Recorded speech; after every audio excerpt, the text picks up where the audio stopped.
Hello. I'm trying to avoid doing a millennial pause.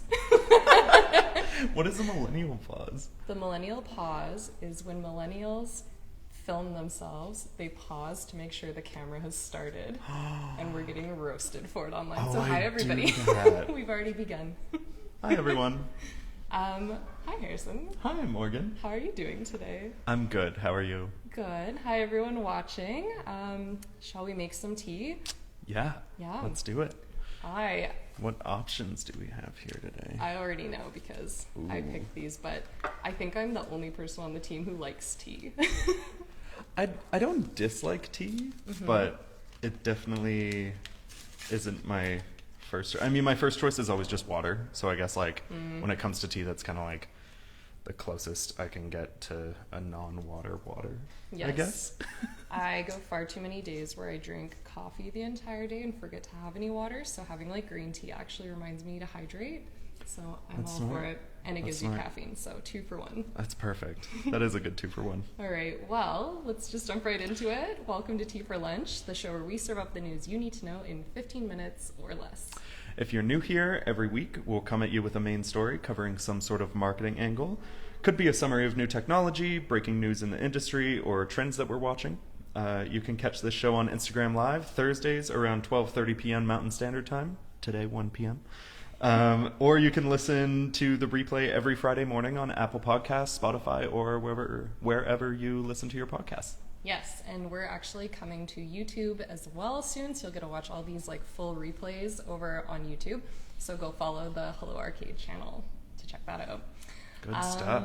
So let's introduce ourselves. We've never been on the show before. If you want to go first. Yeah, I'm Harrison. I'm a graphic designer at Arcade, so I am rarely in front of the camera. But it's super nice to be here. I'm excited to do a tea for lunch. I watch them happen every week, and I'm like, these are so cool. This is such a cool concept. So, I'm excited to be hosting. It's my first time, and hopefully not my last. Amazing. Yes, sign up on the schedule. Yeah, for sure. I'm Morgan. I have gotten away with not being on the show for 32 episodes, but I guess I'm here now.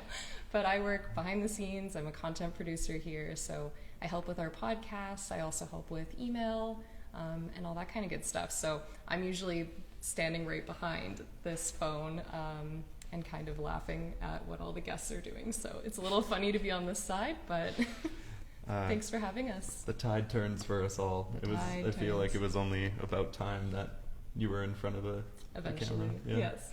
All right, should we jump into our first story? Let's do it. That's me. So our first story of the day, Pacsun has partnered with the first ever viral influencer, Lil Miquela.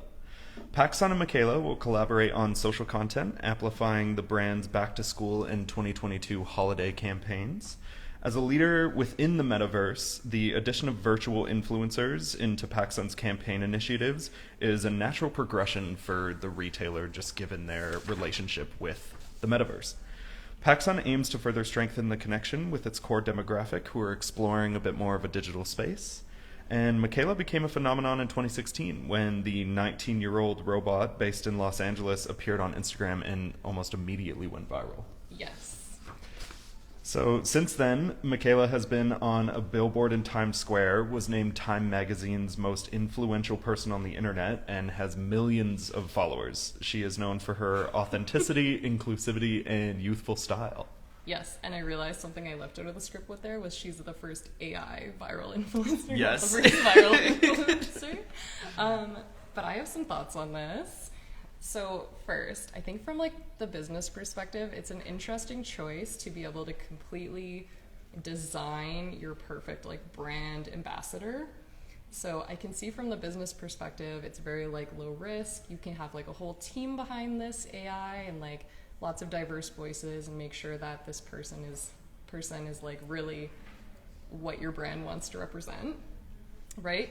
But then I just think from like the human perspective, the parasocial relationship is already so blurry and so weird that I just kind of worry that now we're creating these people online who, first of all, are actually a team. They're like a marketing product, but we're looking at them as though they're people.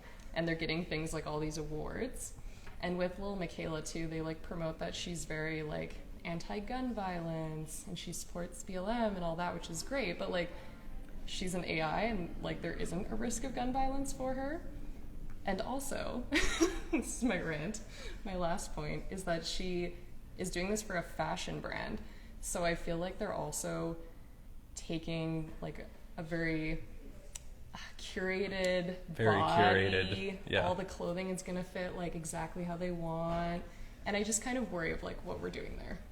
Yeah, no, well, That's my rant. I agree 100%. Like, I don't know, on one hand, from like a business perspective, I think it is really cool that, you know, companies, especially like clothing and accessory companies, are able to have this entirely new marketplace, you know, where it's like virtually you can own this thing that like maybe in real life you wouldn't be able to afford. Like I'm imagining, I don't know, like a Meta like Birkin bag or like something, Have you seen you know. Dress?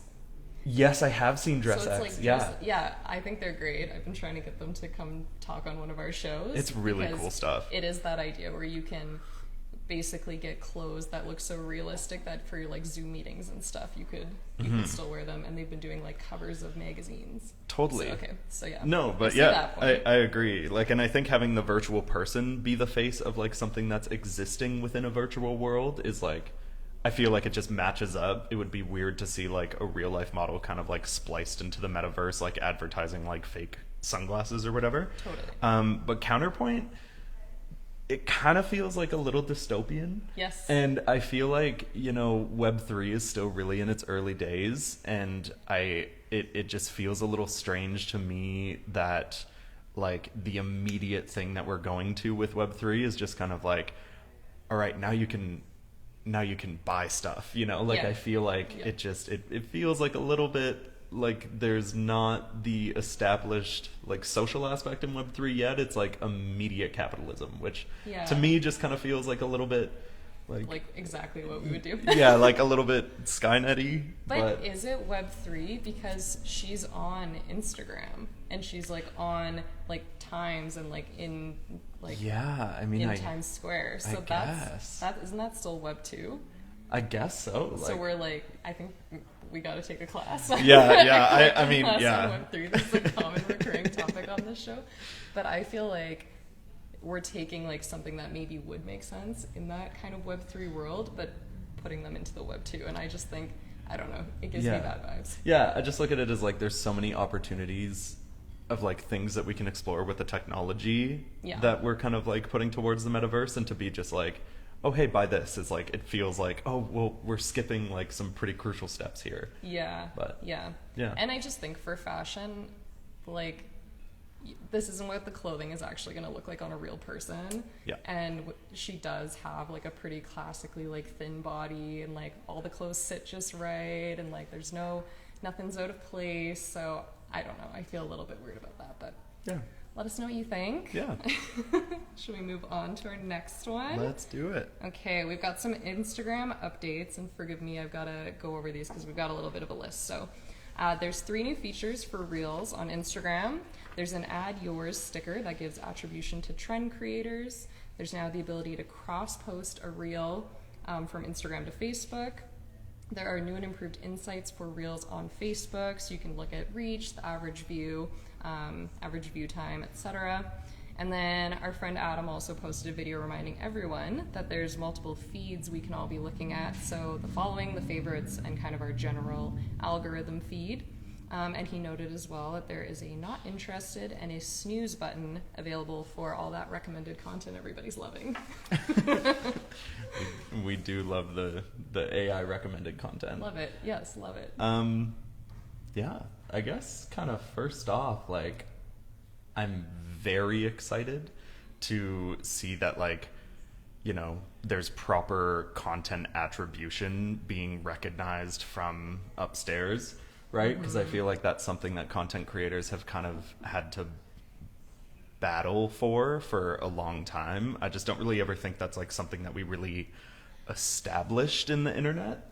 Is just kind of like, hey, like intellectual property and that kind of thing, you know, where like, I don't know, it makes me feel hopeful that, you know, we're seeing someone from kind of like the top of the Instagram food chain be like, hey, this is important. Like, you know, like attribution and credit is important. And so for me, I'm just kind of like, oh, okay, like maybe being like a freelance content creator like isn't necessarily like a lost cause, because our intellectual property is like being respected, right? Totally. So, yeah. It does feel like it's a little bit just of a wild world on there with Yeah. that. We're just kind of learning as we go. Definitely. And I think too, it's like, though I have a really interesting relationship with kind of like my push and pull with Instagram, I feel like even with it evolving so much in recent years, again, it is really nice to kind of like see Adam listen to like audience feedback and user feedback and then be like, okay, well, what if I make these changes so that like you're a little bit happier with it? Like, especially going back to that post that like Kylie Jenner and a lot of people were sharing where it's like, just show me my friend, show me my feed. Like, I feel like, you know, we're kind of being heard in this echo chamber of this app by the person who's like responsible for a lot of these changes. So it's nice that there's like that back and forth communication. It does feel to me like the only time I've actually ever felt like an app was listening to people, and like maybe they're not getting it all right, but it does feel like there's actually like an effort being put in to respond. I will say I didn't know these features didn't exist. I don't work on our social team here, so I only kind of post my own stuff online, and I didn't realize you couldn't like cross promote or cross post, and that we didn't have these insights. So my heart goes out to our social. Yeah.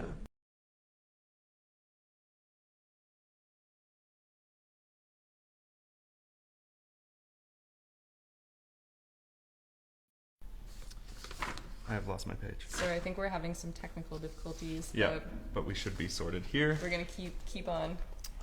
So. Oh, sorry. Yeah.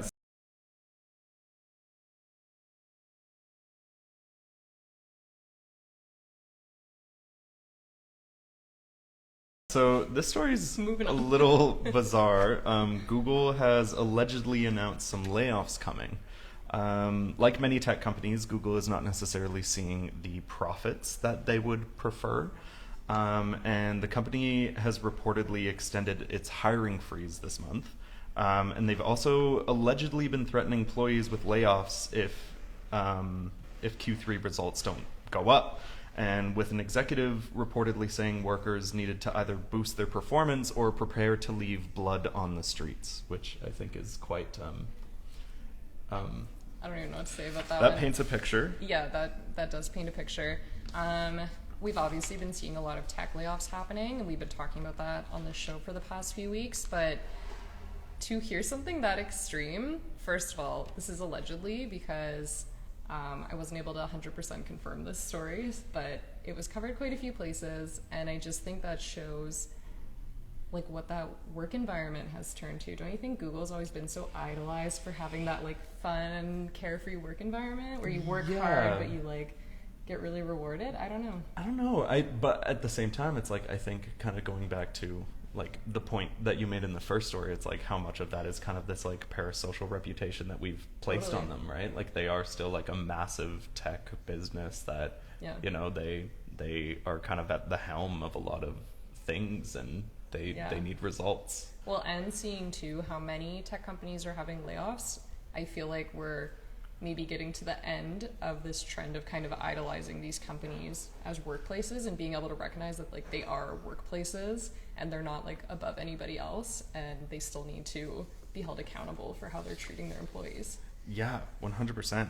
Like, I don't know, I'm not too well versed in when it comes to like the behind the scenes of like tech businesses and stuff, but it kind of seems like there is this really big shift, whether it's like the way people are portraying these companies or even just these grassroots companies making a lot of really innovation intensive discoveries, and these kind of like top established businesses like Google are kind of seeing this really like stagnant like homeostasis, and I think it's I don't know, I feel like the pendulum is just kind of starting to swing in another direction, and it's interesting but also kind of scary to see. Yeah, it is, and we need to keep going because we got a couple more stories. Totally. But I just want to read Mel's comment, read the room Google. Yeah, 100%. Like people are so burned out, people are tired, they're trying, and like you can only do what you can do at the end of the day. Like Google, you can't be using that kind of language. That's intense. No, not okay.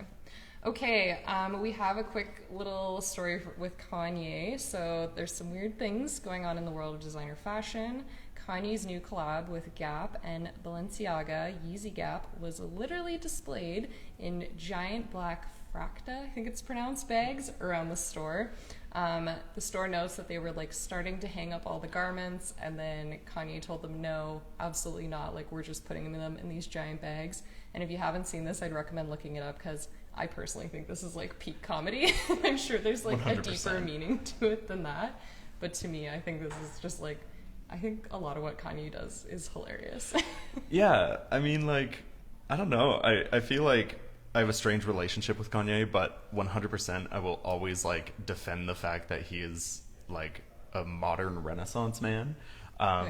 And as funny as his kind of, you know, multiple like specific neuroses are when it comes to the way he wants things done, I also just kind of respect the fact that he's like doing something different. Like, I feel like you walk into a Gap store and you see these massive bags with all of like these Yeezy pieces. It's like, you know, it's like you're not gonna get another designer who's really doing that, especially in the same way that like Kanye working with Balenciaga and the Gap on this are like, he's kind of staying true to a point he made in an interview a while ago about how like he does want the Yeezy brand to like become more accessible over time. And I don't really think we're at the current point of like universal like accessibility, but just seeing him just kind of still bring his vision to a store like the Gap, it's like it is, no pun intended, but it is like bridging that gap between like high fashion and kind of like ready to wear stuff. And I'm with that. I'm with it. I love a pun. I think too, it's a really good example of like just staying true to your brand and your brand's kind of method, and the Yeezy brand is always doing something interesting. Totally. And it's kind of like a funny play too on just how much effort we put into like displaying clothing. And I just think about like the way my clothing ends up in a pile on the floor at my house. Totally. And it's kind of interesting to see this like really expensive clothing that people are gonna like buy no matter how it's displayed. And totally. Just seeing it displayed that way was interesting to me. I mean, it's brutalist fashion, and I think the way it's being displayed is like very industrial, very brutalist, you know, and it kind of like fits the Yeezy aesthetic. So I'm like, I'm surprised it's not just like, I'm surprised like it's not like the hoodies being displayed like molded within a bunch of like concrete blocks in the middle of the store or something. You gotta trip your way in. Yeah, exactly.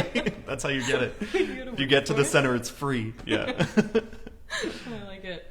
All right, well, I think that's all we've got for today. So thank you so much for joining us. Now that we've wet your palate, go eat something more substantial. Cheers. Cheers. Cheers. See you guys. I don't know how to end it. Top corner.